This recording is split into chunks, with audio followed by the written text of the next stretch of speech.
He ruined my sister's only birth experience, so I made sure he'd never forget her. Obligatory apology for formatting as I'm on mobile. Kind of my revenge, kind of my sister's, both of us really proud. This is gonna be long, so TLDR at bottom. Here's our cast. My sister, we'll call her Sarah for the story. Sister's ex-BF, Paul ex-BF's new wife, Jane ex-BF's parents, Mr. and Mrs. Doe oldest brother, Zeke our parents and me. When I was 14 and my oldest sister, Sarah, was 22, we found out that she was pregnant with Paul, her boyfriend of 4 years. They immediately got engaged and they were really happy. For a time. Sarah had a horrible pregnancy, about 16 to 18 weeks, and the wonder of creating a human life evaporated within her. She developed hyperemesis, which if you don't know, is really bad morning sickness. She was constantly in pain, she developed gestational diabetes, and just all around hated the experience. Around this time Paul, the then fiancé, started getting sick of the complaining. I believe the argument was, your body is built to do this, it can't be that bad. Sarah was due around Valentine's Day and Paul's parents, Mr. and Mrs. Doe, were very excited, both about the grandkid and the fact that he could be born on a holiday.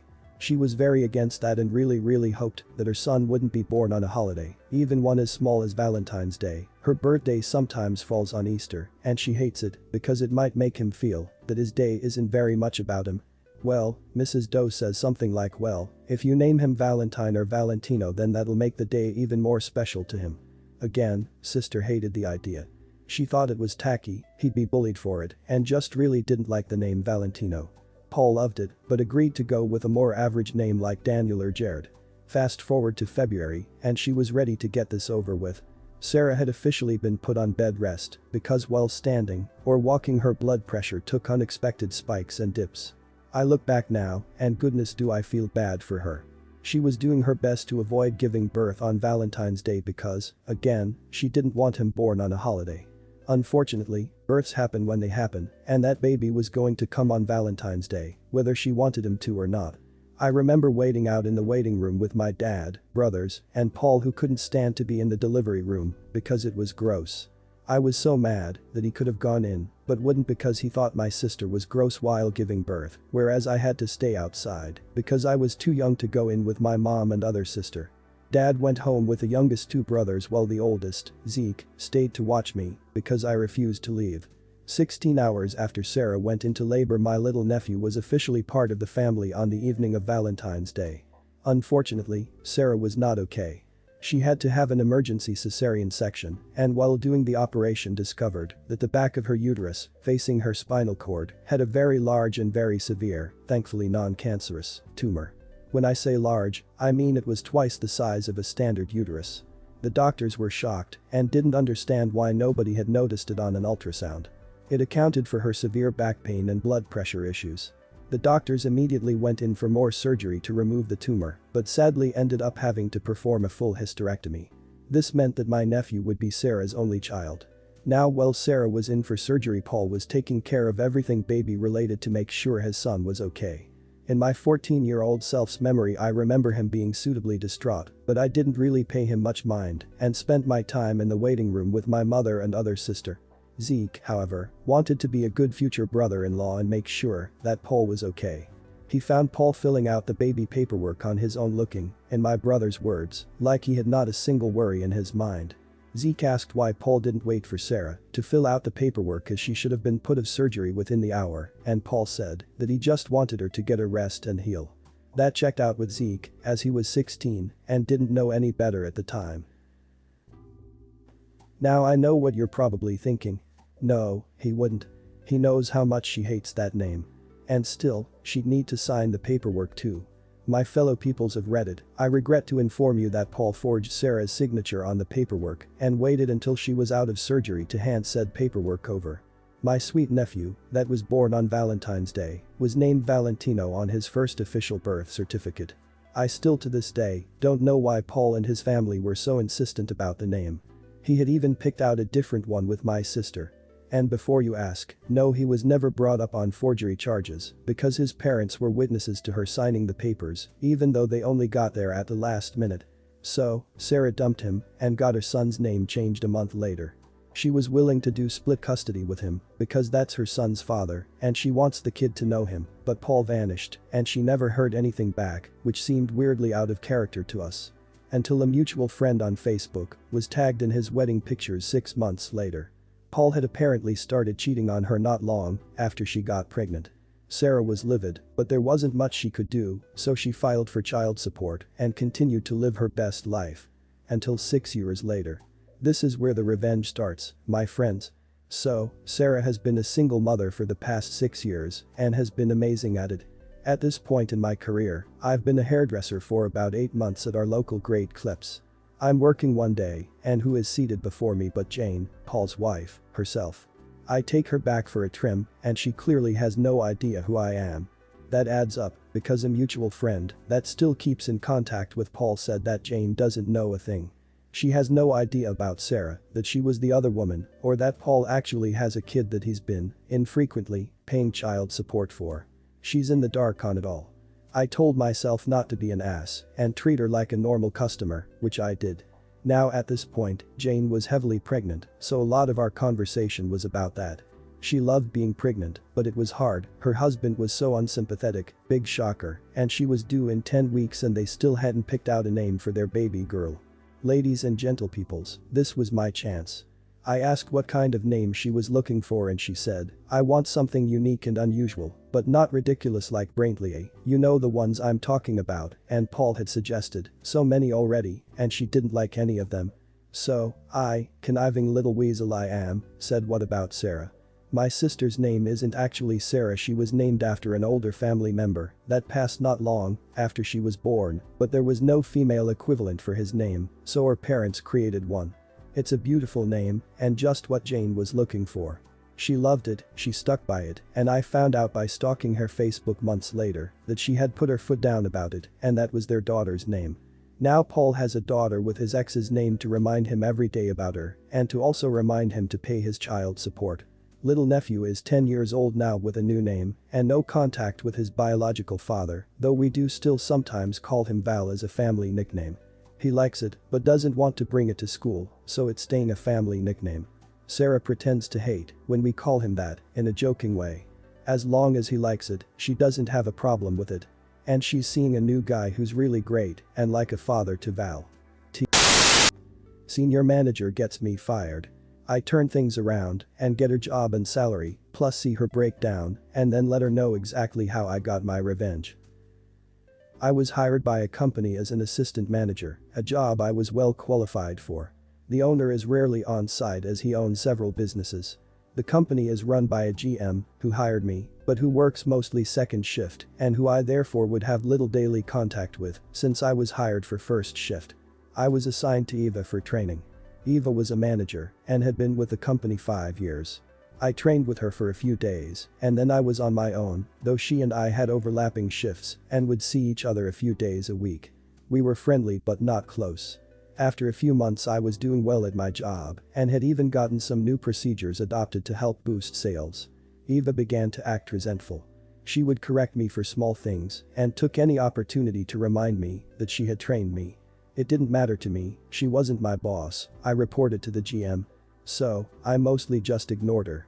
What I didn't know was that Eva was not just tight with the GM, but they had worked together at another place for 10 years before this one. One day at shift end, GM asks to talk. Tells me it's not working out, says I'm still making mistakes at 6 months that I shouldn't be. I ask for examples. A few of them were petty matters Eva had mentioned, but most of them were just not true. I tried to argue, but it was clear that I was set up. I decided to reach out to the owner since I had nothing to lose. He was sympathetic but said he relies on GM to run the business and had to support her decision.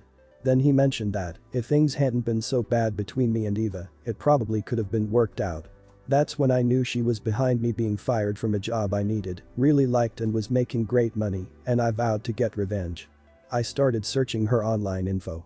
In less than an hour I had uncovered gold thanks to one of those pay services. About 3 months prior, Eva was arrested and charged with DWI in a neighboring state. The court records showed she had a hearing coming up in a few weeks. That was enough to get her fired. It affects a professional license she and I had to have as management. Per state law, license holders must report criminal charges to the licensing board, and in the case of a DWI arrest, licenses are typically suspended pending trial. I called the owner and told him what I discovered. It was news to him. I guess since it was out of state, Eva was keeping it secret. Maybe she was hoping to get let off the charges. The next day, the owner called and said Eva was fired. He thanked me for telling him about her DWI, apologized for how I was fired, and offered me Eva's position and salary. He asked me to come in the next morning to meet with him and to cover Eva's shift. I accepted. That alone was sweetly satisfying revenge, but what happened next was the icing on the cake. I got to work extra early, met with owner and GM, and we all agreed to start fresh. Cool. It was still an hour before opening and I was in the back of the place when I heard the front door chime. When I came out a few minutes later, Eva was there, tears flowing, begging the owner for her job back. She obviously didn't know I was there because when she saw me her whole body seized and her shocked expression was priceless. I walked right by her, staring her down with a funny grin, and went outside. Eva came out a minute later and wouldn't make eye contact. As she walked away, I said, "Good luck on the 23rd. That was her court date.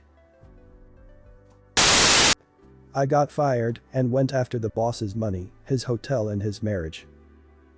Back when I still was in university, I used to work for a hotel to make ends meet. When I started, the hotel very urgently needed new personnel. So, I cut a deal with the old owner about getting to choose and pick shifts so I could visit my courses and exams. Speaking some extra foreign languages, I also got a little bonus each month on top. The old owner was a great guy. He owned multiple hotels, so I rarely saw him. But when he was in the house, he always made a point to have drinks with the staff, chat with us, and if we were free, he even invited those of the front desk to fancy restaurants who were not on shift. Fast forward. I had worked in the hotel for a few years now and was nearing the completion of my studies. So, it wouldn't have been an eternity until I had to quit anyway. As I was of course more interested to work in my field of study. As part of my deal with the old owner, I mostly chose to work night shifts, allowing me to visit my courses at university during the day. To make up for my privileges, I had picked up the habit of doing some extra work in the dead of night other shifts would normally have to do, when I on contrast could have sat around and stared at the walls. People were grateful for the help in the beginning. And we became a rather tight-knit group. But over time people rotated in and out. When the old owner retired and his asshole of a son took over the business as the new owner, I already feared the worst. The new owner didn't like me very much. I never found out the exact reason for that one. I was at that point nearly the sole veteran left from when I started. Among the tasks I had taken on was doing light clerical tasks to ease the manager's job in the morning. For that, I generally had to use the manager's network account. One night while doing my lists, I logged into the manager's account and emailed to do my job. Then I saw an email with my name in the subject line. I know it is not nice to snoop, but of course, I read it. Turns out the new owner wanted to get rid of me. I still had my old employee contract with the bonuses for foreign language abilities and was allowed by my contract to pick and choose shifts. I can only assume these privileges are what made the new owner hate me. No idea if he had other reasons. Because to be honest, these seem very weak to me. But he couldn't fire me without cause. On top of that, I would be owed severance if fired. And generally, there were not enough bodies in the shift rotation without me. Though the new owner didn't seem to understand that point, as the emails told me. I looked for more email concerning me and found them. There was an email chain between some of the employees, the manager and the new owner. I was of course not upset as I was the hated topic. The employees didn't like me hogging the night shifts. Because those paid better, and for every night you worked you got paid the night bonus. The manager was the only one rather neutral on the matter and just curbed their enthusiasm to get rid of me as they needed me to be fully staffed. The new owner and my colleagues actively conspired to make a hostile work environment so I would quit of my own volition. I was furious. I thought about a variety of reactions. From egging their cars to burning down the hotel. But I settled on a less crazy method of revenge. I called my uncle at 2 a.m. asking for advice. My uncle is a lawyer. So, for sake of proof, I forwarded myself all the emails. I made photos, printed them out, made copies and filmed the whole deal just to be sure. My uncle told me to sit tight and see if things got worse or if it was just bluster. And so, I gave it a few days. And things did take a turn. Snide remarks about my looks, clothing and so on were only the tip of the iceberg. Some of the colleagues were just as professional as before. But the conspirators always left extra work for me or pawned of shit duties they normally had to do on me. I always kept a spare shirt and suit at work just to have a change, which suddenly disappeared. One guy even started to threaten me with violence. But I kept clenching my butt cheeks. I would not give them the satisfaction of saving on the severance or giving in. I am a big boy after all. I did, however, stop doing any extra work I was not obligated to do. Which in the end was the reason they used to fire me. They still had to pay me severance. The next day my uncle, with bundled proof of the email and all documented harassment by my colleagues, served the hotel my lawsuit. It started with wrongful termination and ended with harassment. Reportedly the manager went white as a sheet when he realized where the emails must have come from. The new owner had been on vacation and had to cancel his expensive vacation in France to deal with this. Their counsel advised them to settle. So, I accepted my severance and a hefty bonus on top. Enough money to last me until the end of university without work. But that was not all my revenge. I had gone after the new owner's money. But in the next step, I went after the hotel. I had used all the spare time during night shifts alone to document every last violation of city, county, district, state and federal law I could find. That went from minor things like some harmless mold under the kitchen sink to substantial violations like modifications to the building. The building was under a limited form of historical protection by federal law on the ground of being built and inhabited by somewhat important historical figures a few hundred years back. So, every renovation or change in floor plans needs to be signed off on by a committee. Which can take ages. There is also a grant paid to the new owner by the government for keeping the building intact as is. So, with my uncle's help, I sent documentation of every violation I could find to the corresponding agency. In 1 month, everything from health, building code, fire safety to the finance and work police crawled over the hotel. In the end, it was the building and fire inspectors that shut the place down. The new owner had done substantial renovations to the top floor luxury apartments, which he used when he was in town. So, the new owner had to pay back the grant, pay fines for unauthorized alterations to the building, endangering his guests because something wasn't built right according to fire code, and had to close down shop until the building was fixed. I also tipped off a friend who had studied journalism and worked at a local paper. The paper ran an article on all the violations accumulated, which tanked the business once it had reopened, as the newspaper article had led to horrible reviews. In the end, to afford all the fines, repayments and building costs, the new owner sold the hotel. As the cherry on top, all the assholes who had tried to harass me out lost their job. Granted, the people who didn't do anything to me lost their jobs too. But didn't do anything to stand up for me or help me either. So, I don't feel too much remorse, and the revenge cherry on top was that the new owner, whenever he was in town, used to bring home escorts. Which in my country is not illegal. But he was married. It took some doing to get that information to the new owner's wife. But one of my former colleagues, who had quit before this had all happened, had her email. So, I let her know what the new owner was up to when he was out of town. I don't know what exactly happened, but they did divorce in the end. Make of that what you will, TL.